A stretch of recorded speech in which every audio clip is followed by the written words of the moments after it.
Sí, mi nombre es Andrés Guevara, bombero voluntario de la ciudad de Pasto. El tema que me toca el día de hoy exponer es hemorragias externas. Vamos a hablar un poco sobre las hemorragias, vamos a definir qué es eso de las hemorragias. Entonces, cuando nosotros hablamos de hemorragias externas, es una pérdida de sangre, ¿no?, que se puede presentar por cualquier herida que se puede provocar en cualquier parte de nuestro cuerpo, ya sea por cualquier objeto contundente, arma cortopulsante, cualquier sea el objeto, nos puede presentar una herida en cualquier parte de nuestro cuerpo.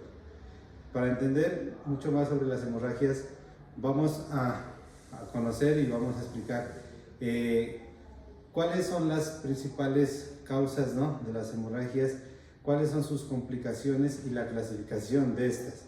En esto de los politraumatismos vamos a mirar que las principales causas de muerte que hay son las hemorragias y viene también los traumas craneoencefálicos.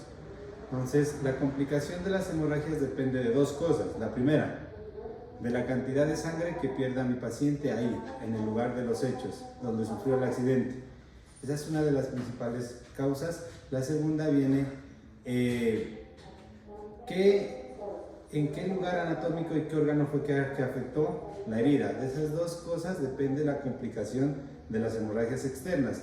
Entonces vamos a hablar de la primera. ¿Cuál es la cantidad de sangre que está perdiendo mi paciente ahí, en el lugar de los hechos? Para eso vamos a mirar que las hemorragias se clasifican en hemorragia clase 1, clase 2, clase 3 y clase 4.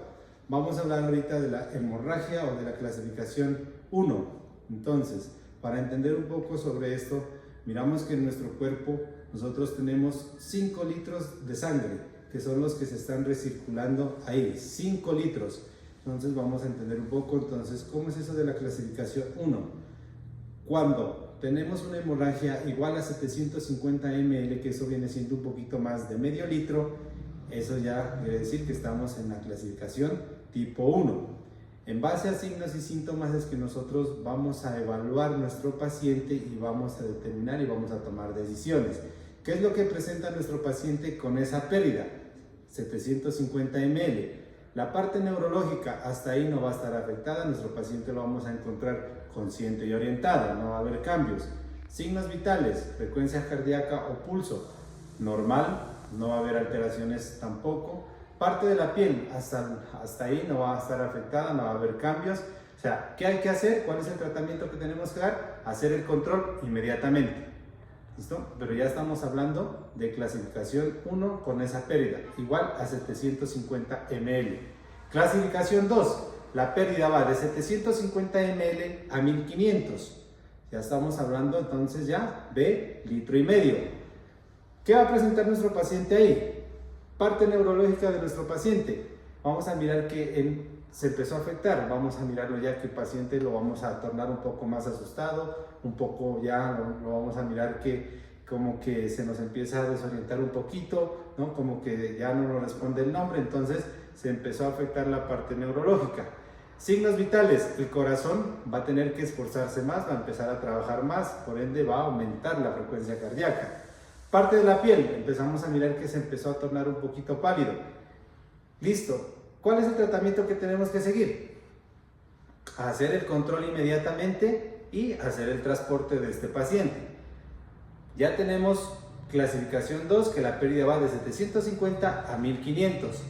Clasificación 3, la pérdida va de 1500 a 2000. Ya estamos hablando de 2 litros. Parte neurológica de nuestro paciente se empezó a ver afectada. Ya el paciente lo vamos a tornar entonces aquí como desorientado, ya demasiado asustado, el paciente no nos responde. Sabemos que en esto de las hemorragias los principales órganos que se empiezan a afectar son los órganos vitales. ¿Cuáles son los órganos vitales? Cerebro, corazón y pulmones. Por ende ya nuestro cuerpo ya no va a tratar de compensar esa pérdida y se empiezan a afectar estos órganos. Signos vitales más alterados, ese corazón va a empezar a trabajar más fuerte, vamos a tener más o menos una frecuencia cardíaca de 120 a 140, parte de la piel, paciente pálido y sudoroso. ¿Qué hay que hacer? Hacer el control inmediatamente y transporte inmediato. Nuestro paciente nos vamos dando cuenta que se empieza a complicar cada vez más. Vamos a pasar a la clasificación 4 o hemorragia clase 4. la pérdida es mayor de 2.000.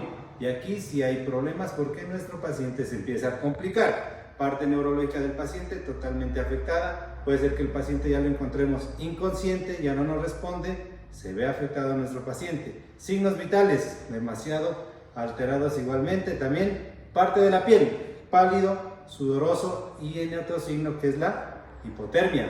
Entonces tenemos que manejar toda esa parte de nuestro paciente porque aquí se nos empezó a complicar y ya está entrando en algo que es ya la complicación generalizada, que es el shock hipovolémico.